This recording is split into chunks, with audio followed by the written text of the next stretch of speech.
शिक्षा विभाग के एसीएस डॉक्टर एस सिद्धार्थ लगातार एक्शन में हैं और स्कूलों का निरीक्षण भी कर रहे हैं और किसी को पता भी नहीं चल रहा है कि एसीएस खुद निरीक्षी पदाधिकारी बनकर आए हैं।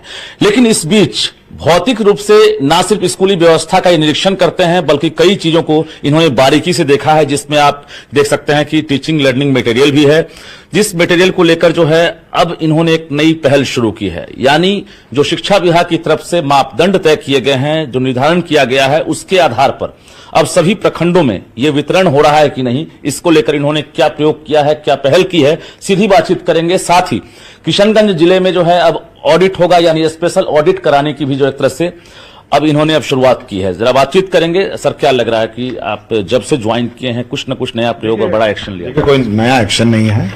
जो सरकारी व्यवस्था है और जो सरकारी नियम है उसे लागू करने का प्रयत्न किया जा रहा है। कोई नया एक्शन नहीं है और कोई नया डिस्कवरी नहीं है। और जैसे आप देख रहे होंगे कि ये करीब इलेक्शन से पहले खरीदा गया था और स्कूलों में वितरण अभी इलेक्शन के बाद शुरू हुआ है। और हम लोग यही चेक कर रहे हैं कि जो सामग्री विभाग ने उस समय दो तीन महीने पहले जो मापदंड तय किए हैं, जो स्टैंडर्ड्स तय किए हैं, जो अप्रूव्ड सैंपल हैं, वास्तव में वही स्कूल में पहुंच रहा है। क्योंकि बहुत 80,000 स्कूल हैं जी, तो इतने दूर दराज में एग्जैक्टली यही सैंपल जा रहे हैं। उसी का मैंने जांच के लिए बुलाया है और मैंने ये कहा है कि 534 जो अंचल हैं, ब्लॉक्स हैं, उसमें कम से कम एक सेट नमूना वेरीफाइड और अप्रूव्ड जो होगा वो रहेगा। और कोई भी व्यक्ति इसको मिलान कर सकता है कि वास्तव में ये सैंपल जो है, यही सैंपल बच्चों को बांटा जा रहा है। कल आपने स्कूल में जब निरीक्षण किया तो आपने क्या पाया? मैंने देखा बड़े अलग अलग तरीके थे। तो लोगों ने कहा कि पिछले साल का है या उससे पहले साल का, मैं उसमें ज्यादा गया नहीं। दिखा क्वालिटी? हाँ, मैंने देखा नहीं, बट लोगों ने कहा कि इस साल का तो अभी बांट ही रहे हैं। लेकिन इस साल जो भी कार्य हो, जो हमारे मापदंड हो, जो स्टैंडर्ड्स निर्धारित हो, उसी के अनुरूप हो, ये सुनिश्चित करने के लिए। बिल्कुल, जरा हम दिखा दें आपको। एसीएस हमारे साथ भी हैं और देखिए यहाँ पर ड्राइंग वर्कबुक है, इसके साथ साथ पेन है, इंस्ट्रूमेंट बॉक्स है और इसमें सारे मटेरियल्स जो हैं उपलब्ध हैं अच्छी क्वालिटी की। और इसके साथ साथ अब जी सब में ISI भी है और ISI मार्क भी है। देखिएगा, ISI मार्क है सब में। तो ये है कि क्वालिटी, और सब में मोहर भी लगा हुआ बिहार शिक्षा परियोजना ये क्रैक कौन करेंगे? ये हो चुका है, ये इलेक्शन से पहले हुआ था जी। और वितरण की प्रक्रिया चुनाव के चक्कर उन्होंने गलत क्रैक किया होगा। नहीं, क्रैक गलत नहीं हुआ है। मैं क्रैक की बात नहीं कर रहा हूँ, अभी वितरण होगा। अच्छा। और वितरण में ये जांच होनी है कि वास्तव में जो यहाँ से अप्रूव्ड नमूना है वही बच्चों को मिले।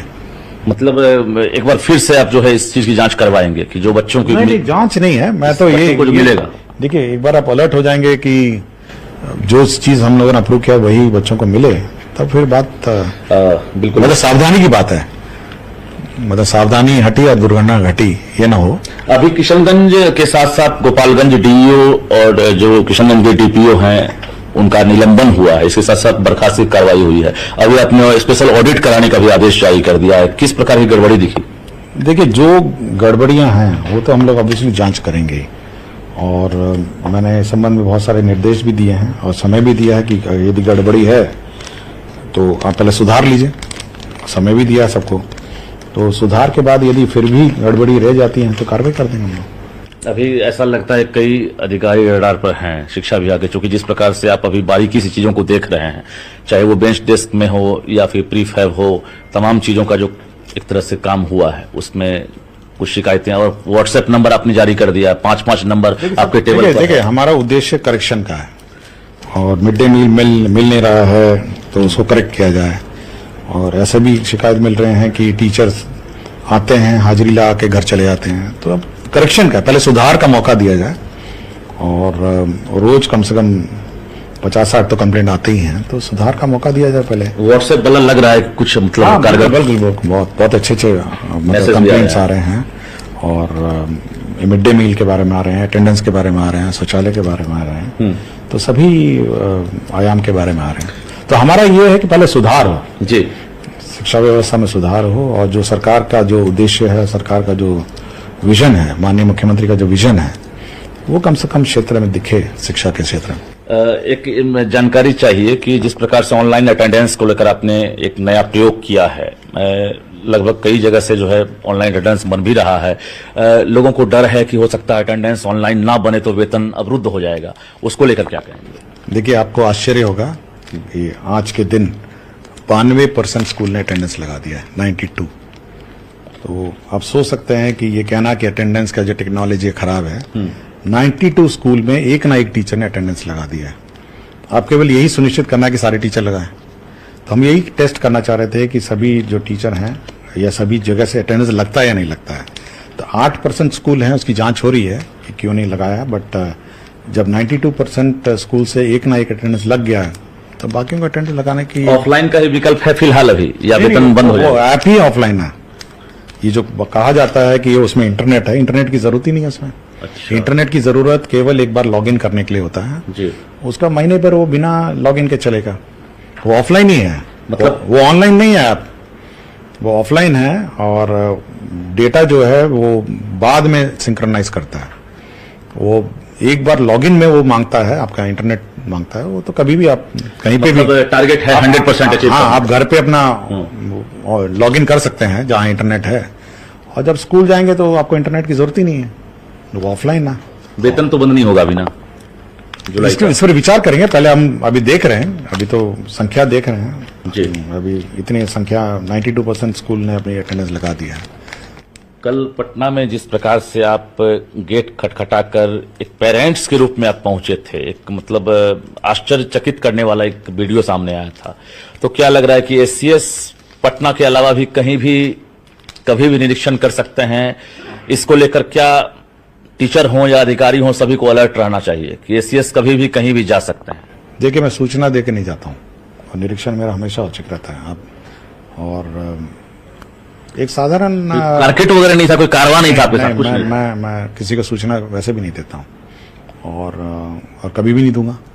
और जब भी जाऊंगा औचक ही जाऊंगा, इसलिए मेरी निरीक्षण व्यवस्था ही औचक रहती है। मैं कभी सूचना किसी को नहीं देता जी। इसलिए जब औचक है तो मेरे साथ मेरी गाड़ी है, सरकारी जो व्यवस्था है उतनी है। कुछ टारगेट लेके आप आए होंगे, चूंकि हम देख रहे हैं कि टारगेट बहुत स्पष्ट है।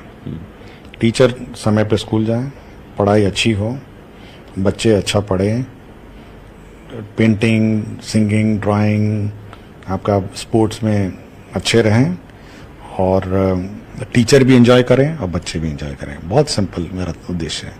और हमारी सरकारी जो व्यवस्था है वो इसी को सुनिश्चित करने के लिए, मतलब ऐसा नहीं है कि हमारी सरकारी व्यवस्था अन्य कोई काम नहीं करे, बस ये सुनिश्चित करने के लिए।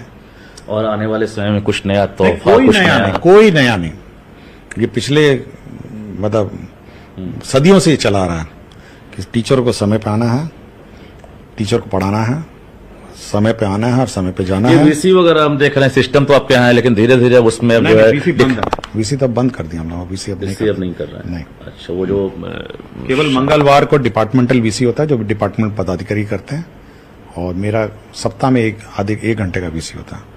जैसे आज डिपार्टमेंटल कर रहे हैं तो वैसे वो अपना कर रहे हैं। मैं यही देखना कि आज हाई कोर्ट के ऑर्डर रिव्यू होता है, आज यूसी होता है। अधिकारियों से क्या कहेंगे, खासकर जो प्रखंड लेवल के हैं, जिला लेवल के हैं, क्योंकि कई शिकायतें लगातार मिल रही है फिक्सेशन के नाम पर, इसके नाम पर।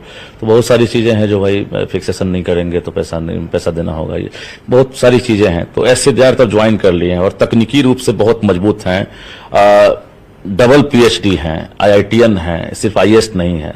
तो इसका कुछ फायदा जनता को? भाई, अब लोगों को ये मतलब शिकायत नहीं आनी चाहिए, और मेरे शिकायत प्राप्त करने का बहुत स्रोत है। मतलब ऐसा नहीं है कि कोई मैं सरकारी व्यवस्था से प्राप्त हूँ, बहुत सारे स्रोत हैं, बहुत पब्लिक है, रोज मिलती है। तो मोबाइल भी है, कॉल सेंटर भी है, चलते चलते कोई भी बोल देता है। तो इसलिए ओपन कार्यालय। और कुछ टारगेट अभी बहाली वर्क और कोई टारगेट सरकार ने निर्धारित किया अभी जो सरकार। एक साथ कई पद पर हैं आप, तो क्या लग रहा है एक बड़ी चुनौती आपके लिए भी होती होगी कि यहाँ भी स्मूथली काम करना नहीं है? मैं तो बहुत बार रहा हूँ, ऐसे कोई पहली बार नहीं कि मैं अनेक पद पर ना रहा हूँ। स्मूथली काम चल रहा है, चल ही रहा है, दिख नहीं रहा है। आज बैठ के मैं पेन और पेंसिल मिलान कर रहा हूँ, होता है। और ये मैं जो बच्चे देख रहे हैं आपको, जो टीचर सुन रहे हैं, उनसे क्या कहना चाहेंगे? कई सवालात हैं, अगर आप इजाजत दें तो। बहुत सिंपल है कि पूरी व्यवस्था में बच्चा सबसे मोस्ट इंपॉर्टेंट मतलब स्टेक होल्डर है, ठीक है ना। सबसे पहला स्टेक होल्डर बच्चा है। और मैं बार बार कह रहा हूं, ये शिक्षा विभाग सरकारी व्यवस्था का विभाग नहीं, बच्चा है इसका सबसे इंपॉर्टेंट स्टेक होल्डर, उसके बाद टीचर आता है और उसके बाद जो स्टेक होल्डर बनाइए, लेकिन सबसे पहला बच्चा है, उसके बाद टीचर है। 2-3 चीज पर मुझे लगता है कंप्रोमाइज आप नहीं करेंगे, बच्चों की पढ़ाई से, टीचर की टाइमिंग से, और टीचर का क्वालिटी ऑफ एजुकेशन से, चौथा समय पर सैलरी और corruption at block and zero tolerance. Zero tolerance. बिल्कुल, तो हमारे साथ शिक्षा विभाग के एसीएस डॉक्टर एस सिद्धार्थ थे और इन्होंने बारीकी से जानकारी दी है कि इनका लक्ष्य क्या है, कैसे अभी प्रयोग कर रहे हैं। दूसरी बड़ी बात है कि इन्होंने इशारों में अधिकारियों को और शिक्षकों को भी एक तरह से चेतावनी दे दी है कि हम कहीं भी कभी भी जा सकते हैं, इसको लेकर हम किसी को जानकारी नहीं देंगे, हमारा जब भी होगा औचक निरीक्षण ही होगा। कैमरामैन सुबोध के साथ रजनीश कुमार, न्यूज 18 पटना।